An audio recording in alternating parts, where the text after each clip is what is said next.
नमस्कार, स्वागत है आपका हॉर्नबिल टीवी में। मैं हूं आपके साथ विशाल गर्ग। खबरों की शुरुआत करेंगे इस वक्त की बड़ी खबर से। कल से चारधाम यात्रा का आगाज। फूलों से सजाया गया केदारनाथ धाम।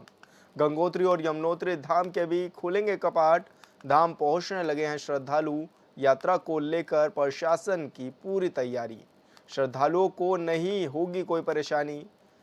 और लगातार चारधाम यात्रा की तैयारियां जोरों शोरों से चल रही थी और कल गंगोत्री, यमुनोत्री और केदारनाथ धाम के कपाट यात्रियों के लिए खोल दिए जाएंगे। उत्तराखंड में बड़ी संख्या में तीर्थयात्री पहुंचते हैं चारधाम यात्रा के लिए और कल 3 धामों के कपाट खोल दिए जाएंगे यात्रियों के लिए और 12 मई में बद्रीनाथ धाम के कपाट भी खोल दिए जाएंगे।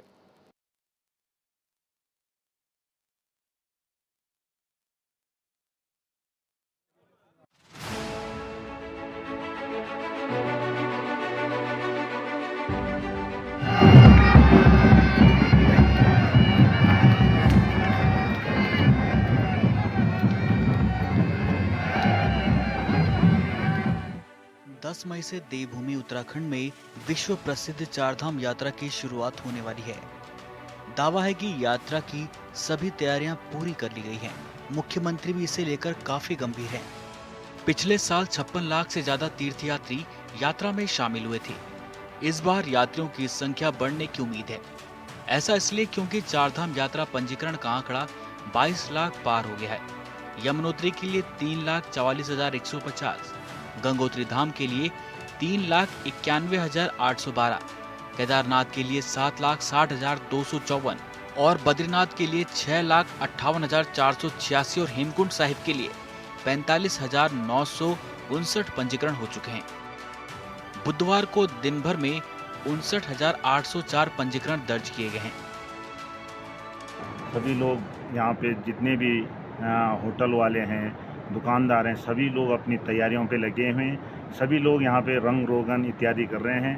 तो मंदिर के चारों ओर सफाई भी चल रही है और माँ भगवती गंगे के जो कपाट हैं वो 10 तारीख को यहाँ पे खोले जाएंगे और ठीक 12:25 पर माँ भगवती गंगे के कपाट दर्शनार्थियों के लिए खोले जाएंगे और उससे पहले 9 तारीख को माँ भगवती गंगे अपने शीतकालीन प्रवास मुखीमठ ग्राम से चल के भैरव घाटी में रात्रि विश्राम करेगी। वहाँ पे रात को जागरण होगा और दूसरे दिन सुबह माँ भगवती गंगे गंगोत्री धाम में पधारेगी और यहाँ पे मंत्रोपचार, गंगा सहस्रनाम पाठ इत्यादि के उच्चारण के साथ ही माँ भगवती गंगे का पाठ दर्शनार्थियों के लिए खोल दिए जाएंगे। इस बार क्या उम्मीद करते हैं कि कितने लोग यहाँ पे आएंगे? अभी जहाँ तक हमें सूचना मिली है कि इस समय श्रद्धालुओं की काफ़ी तादाद रहेगी। विगत वर्षों की भांति इस वर्ष श्रद्धालु काफ़ी संख्या में चारों धामों की यात्रा करेंगे। 10 मई से विश्व प्रसिद्ध चारधाम यात्रा की शुरुआत होने जा रही है, जिसमें बड़ी संख्या में श्रद्धालु चारधाम यात्रा को रवाना हो रहे हैं।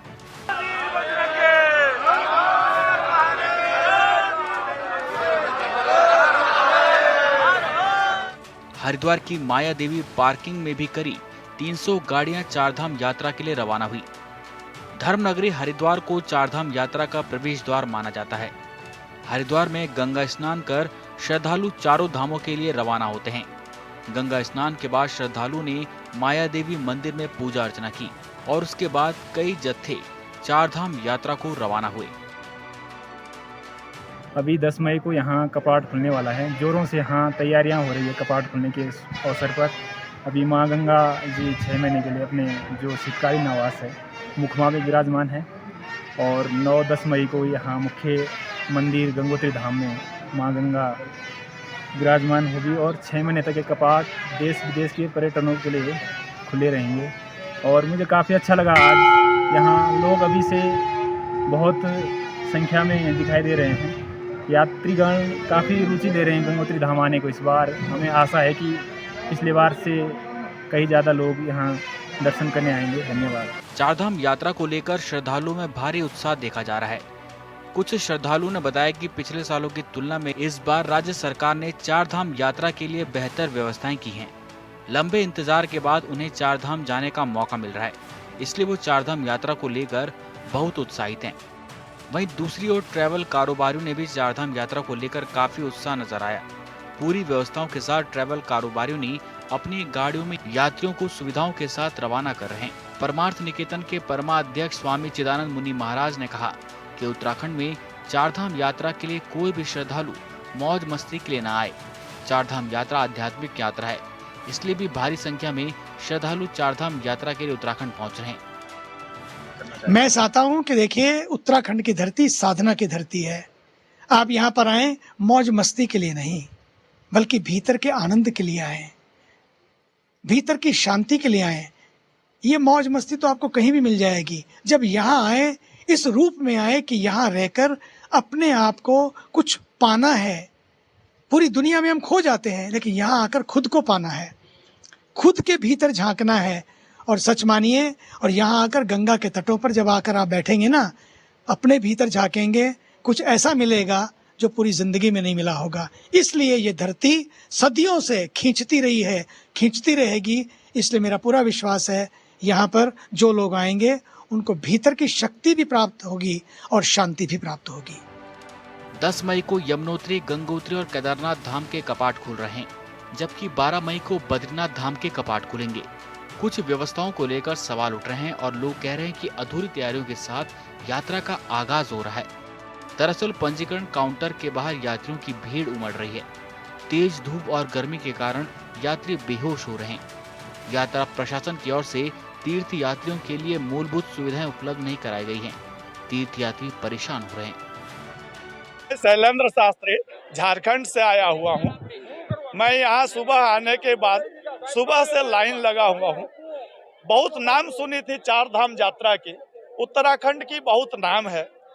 मुझे खेद है आज का पहला दिन का, जो अक्षय तृतीया में यात्रा होने वाली है, कपाट खुलने वाली है। मैं पंडित होने के नाते सरकार से ये अनुरोध करना चाहूँगा कि वो खुद ऑनलाइन देखें कि हमारे यहाँ जो महिलाएं दूर दराज से रात भर जाग करके ट्रेन में आई हुई हैं, वो धूप में बेहोश खड़ी हैं, बाल बच्चे भी हैं। उनको मैं संदेश देना चाहता हूं कि आगे इस तरह का माहौल बने, इस तरह का छांव हो कि ये उत्तराखंड चार धाम यात्रा का हम लोग बहुत अच्छी तरह से दृश्यम देख सकें। और मैं खेद प्रकट करता हूं कि आज के कड़ी धूप में सारे लोग भूखे प्यासे, जो कुव्यवस्था का एक परिचायक है। ऋषिकेश ट्रांजिट कैंप परिसर पहुंचे कुछ तीर्थ यात्रियों ने कहा कि ट्रांजिट कैंप में बने शौचालय बदहाल स्थिति में हैं। शौचालयों के फ्लश टैंक टूटे हुए हैं, हाथ धोने के लिए साबुन नहीं है, स्नान घर में लगे शावर और टोंटियां गायब हैं। स्नान के लिए कहीं बाल्टी तो कहीं जग गायब हैं। डोरमेट्री की चादर गंदी हो रही है, यहाँ चादरों को नहीं बदला जा रहा। हालांकि चारधाम बस ट्रांजिट कैंप में पेयजल व्यवस्था को दुरुस्त करने के लिए जल संस्थान के अधिकारियों और कर्मचारियों को निर्देशित किया गया है। कैंप परिसर में बंद पड़े सीलिंग फैन को दुरुस्त किया जा रहा है। इसके अलावा शौचालय में फैली अव्यवस्थाओं को दुरुस्त करने के लिए संबंधित अधिकारी और कर्मचारियों को निर्देशित किया गया है। आज से ट्रांजिट कैंप परिसर में मूलभूत व्यवस्थाएं दुरुस्त मिलेंगी। तो रजिस्ट्रेशन की व्यवस्था तो अच्छी नहीं है। सब अपनी मर्जी से जो कर्मचारी हैं अंदर से जा रहे हैं, अब पैसा ले रहे हैं, कैसे बाहर से जा रहे हैं, फिर अंदर से करवा के ले आके दे रहे हैं सबको बाहर घूम के। व्यवस्था तो बहुत खराब है। अब कोई अधिकारी पुलिस आ रहे हैं, जा रहे हैं, कोई काम नहीं, बस आगे पीछे कर रहे हैं, इसमें कुछ काम नहीं हो रहा है। चारधाम यात्रा की तैयारियां महीनों पहले से शुरू कर दी जाती हैं और अगर इसमें भी यात्रा से पहले सुविधाओं को लेकर सवाल उठे तो बड़ी बात है। हालांकि सरकार का दावा है कि वक्त के साथ ही सारी कमियों को दूर कर लिया गया है। डॉक्टरों की टीम से लेकर घोड़े खच्चरों तक की जांच कर ली गई है। दावा है कि इस बार की यात्रा में किसी भी तीर्थयात्री को परेशानी नहीं होगी। हरिद्वार और ऋषिकेश से रवाना हुए ज्यादातर तीर्थयात्री व्यवस्था से फिलहाल संतुष्ट हैं। उम्मीद है कि लाखों यात्रियों की यात्रा में कोई परेशानी नहीं आएगी। देखिए, तीर्थों में भारत की आत्मा निवास करती है और जब तीर्थ उस दिव्यता और भव्यता के साथ अपना दर्शन कराते हैं तो लोगों का आकर्षण और बढ़ता है। और फिर उत्तराखंड की धरती तो संयम की धरती है, संगम की धरती है, शांति की धरती है, शक्ति की धरती है। यहाँ स्विट्जरलैंड भी है और स्पिरिचुअल लैंड भी है, यहाँ गंगा भी है, यहाँ हिमालय भी है। और फिर ये तो पूरी मानवता को इनर पावर, आंतरिक शक्ति आध्यात्मिक ऊर्जा और आनंद को प्रदान करने वाली धरती है और इसलिए लोग खिंच खिंच कर आते हैं। मुझे तो पूरा विश्वास है, पिछले साल ने रिकॉर्ड तोड़ा, 70 से 75 लाख लोग आए और इस बार तो लगता है जितनी यहाँ की जनता है उससे भी ज़्यादा लोग यहाँ खिंच कर आएंगे और इसका श्रेय जाता है हमारे भारत के ऊर्जावान तपस्वी प्रधानमंत्री जी को और हमारे आदरणीय मुख्यमंत्री श्री धामी जी को कि आदरणीय प्रधानमंत्री जी के नेतृत्व में और उनके निर्देशन में वो खूब तेज गति से दौड़ रहे हैं ताकि उत्तराखंड दौड़ेगा, उत्तराखंड जीतेगा और उत्तराखंड आगे बढ़ेगा तो यहाँ व्यापार बढ़ेगा, रोजगार बढ़ेगा, संस्कार बढ़ेगा और लोगों को एक दूसरे से जब कनेक्शन होता है तो उससे लोग जुड़ते हैं। यही तो चाहते हैं, तीर्थ जोड़ते हैं सबको और उसका काम कर रहा है उत्तराखंड। इसलिए इस बार बहुत लोग आने वाले हैं, रिकॉर्ड टूटने वाला है, मान कर रखिए। साल 2023 की यात्रा में देश और दुनिया भर से 56 लाख से ज्यादा श्रद्धालु उत्तराखंड पहुंचे थे, जो एक रिकॉर्ड बन गया था। इस बार शुरुआत में 22 लाख से ज्यादा श्रद्धालुओं ने रजिस्ट्रेशन करवा लिया है। लिहाजा कहा जा रहा है कि 24 की यात्रा में पुराने सारे रिकॉर्ड टूट जाएंगे। ब्यूरो रिपोर्ट, ऑनबिल टीवी। देवभूमि उत्तराखंड के युवा सीएम पुष्कर सिंह धामी को यूं ही नहीं देश भर में चर्चा होती है। दरअसल इसके पीछे की वजह है उनके लिए गए बड़े बड़े फैसले। रुद्रप्रयाग में वनाग्नि चारधाम यात्रा सहित कई अन्य मुद्दों पर चर्चा के दौरान उन्होंने न सिर्फ अधिकारियों को खरी खोटी सुनाई बल्कि उन्होंने साफ संदेश दिया कि देवभूमि की जनता सरकार के लिए सर्वोपरि है। एक मिनट जो समय TSDC की जो बात और दूसरा जो बात मैंने करी है डैम वाली जिसमें सिल्टें सब भर रही हैं और जो कब्जा हो रहा है इसके बारे में पूरी एक आनंद जी ये रेवेन्यू डिपार्टमेंट भी इसको देखेगा। आप लोगों को इतना बताने की आवश्यकता क्यों पड़े, इतना क्यों चर्चा कर रहे हैं हम कि जो है कि ऐसे होगा वैसे होगा। एक बात बोल दी, देखो टाइम हम लोगों का कितना महत्वपूर्ण होता है। ये बैठक हो रही है इसलिए नहीं करना है, ये तो हमको स्वतः ही करना चाहिए, ऑटो मोड में करना चाहिए कि हर बार ये यात्रा भी है, हर बार नदियों का जल स्तर बढ़ रहा है। उसके लिए हमने बात करी थी कि भाई ये एक लेवल है, इस लेवल से ऊपर आएगा तो हम उसको हटाएंगे मलबे को जो भी नीचे होता है। तो उस पर हमने क्या काम किया है सिंचाई विभाग में। आखिर ये सब डिपार्टमेंट बने हैं, ये सैलरी मिलती है, जनता का ही पैसा है, उसी में लगता है तो उनको सुविधा तो मिलनी चाहिए ना।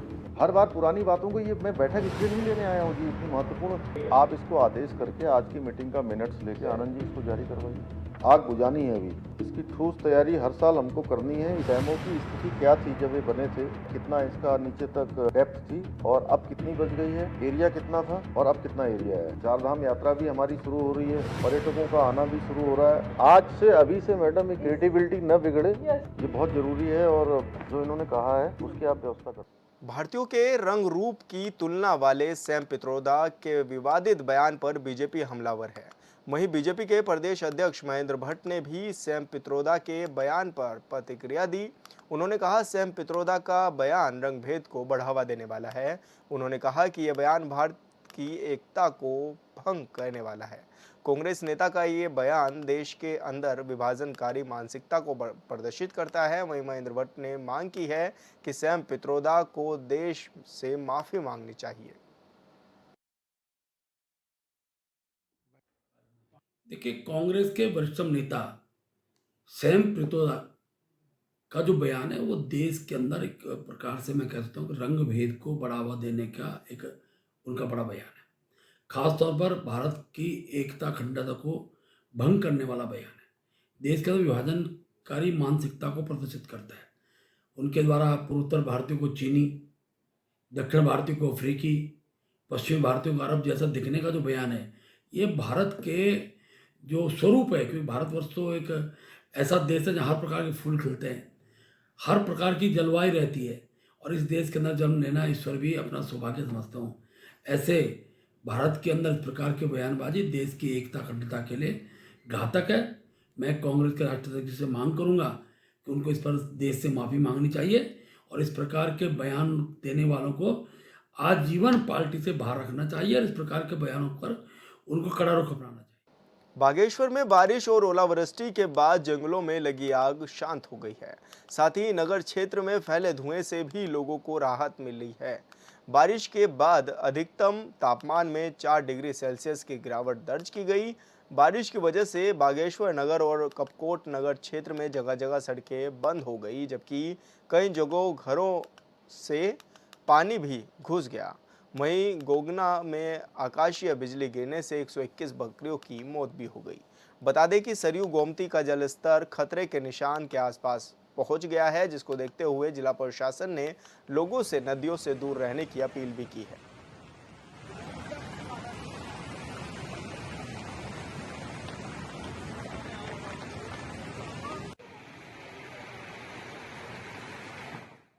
उत्तरकाशी के तहसील पुरोला के अंतर्गत भारी बारिश ने तबाही मचाई हुई है। पुरोला का कुमोला खंड उफान पर है और किसानों के खेत खलियान को काफी नुकसान पहुंचा रहा है। हालांकि इस घटना में कोई जनहानि नहीं हुई। सूचना मिलते ही राजस्व विभाग की टीमें भी मौके पर पहुंच गई हैं।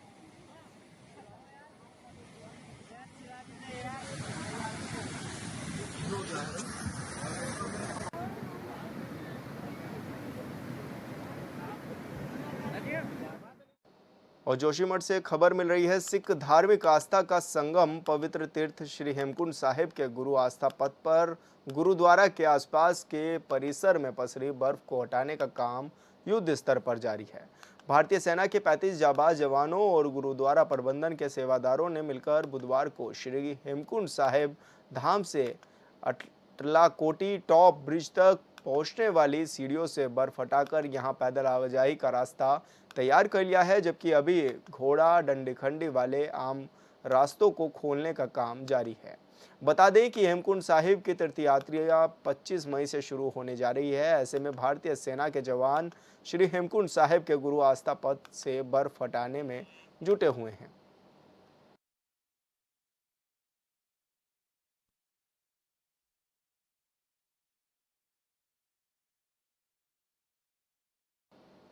पहाड़ों में मनअग्नि के चलते फैले धुएं से लोगों को थोड़ी निजात मिली थी कि आज फिर से मौसम का मिजाज बदला हुआ है और चारों तरफ सफेद कोहरा नजर आ रहा है। सीमांत जिला चमोली के जोशीमठ क्षेत्र में भी आज सुबह से ही कोहरा छाया हुआ है, जिसके चलते ठंडी हवाएं भी चल रही हैं। मौसम विभाग ने भी तेज हवाओं के साथ बारिश का येलो अलर्ट जारी किया है। मैदानी इलाकों में गर्मी की तपिश बढ़ने से लोग अब पहाड़ों की ओर रुख कर रहे हैं।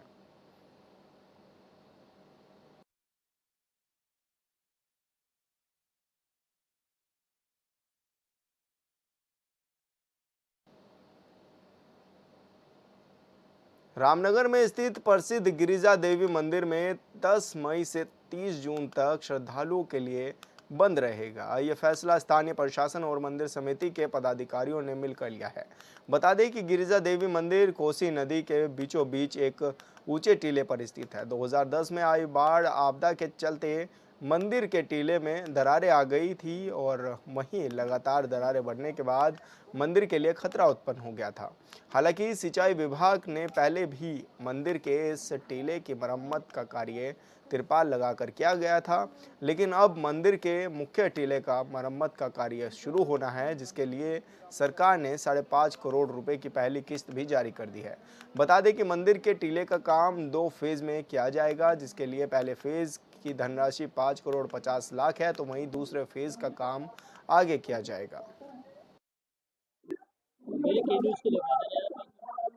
गिरिजा देवी मंदिर काफी पौराणिक मंदिर है और विगत आपदा में कई क्षतिग्रस्त हो चुका है, इसमें जगह जगह दरार आ चुकी है।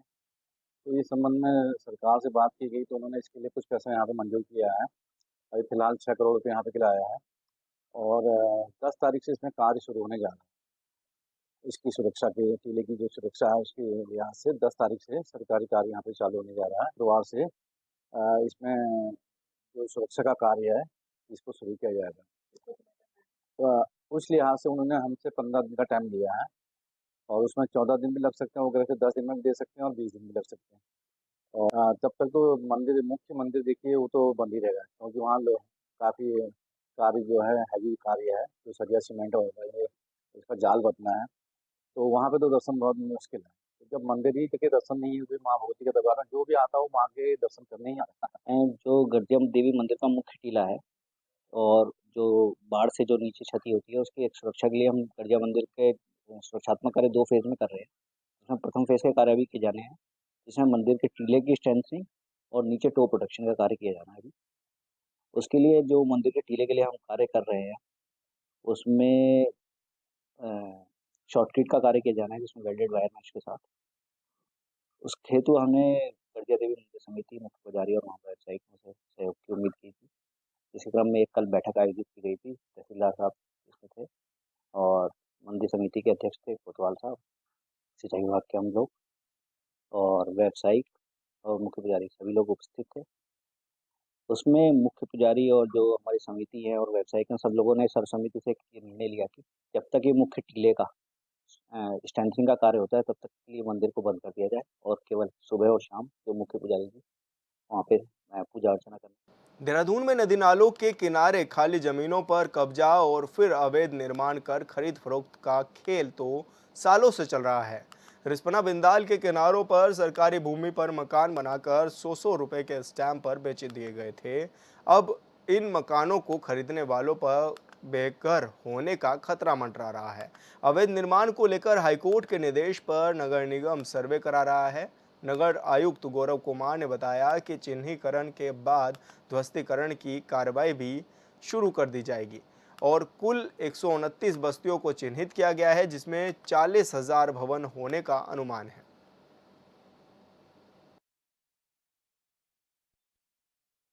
माननीय न्यायालय से संबंधित है और अतिक्रमण के विरुद्ध कार्रवाई करना हमारा दायित्व भी है, तो उसी क्रम में ही कार्रवाई की जा रही है।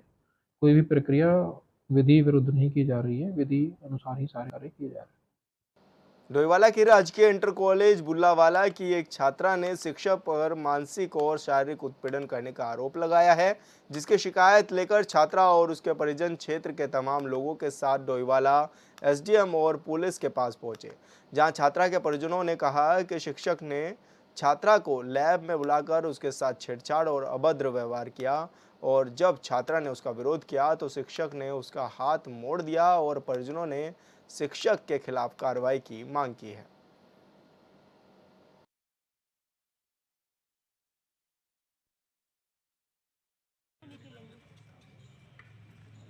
ये मेरी लड़की के साथ हुआ है। शनिवार को मेरी लड़की घर आई है। मैंने उससे पूछा, बेटा आप क्यों रो रहे हो? वो काफ़ी देर रो रही थी। मैंने बोला, बेटा क्या हुआ? तो उसने मुझे ये बताया कि मम्मी हर बार मैं आपको नहीं बताती थी, सर हम मुझे अकेले कमरे में बुलाते थे और मेरे साथ गलत व्यवहार करने की कोशिश करते थे, गलत जगह हाथ लगाते थे।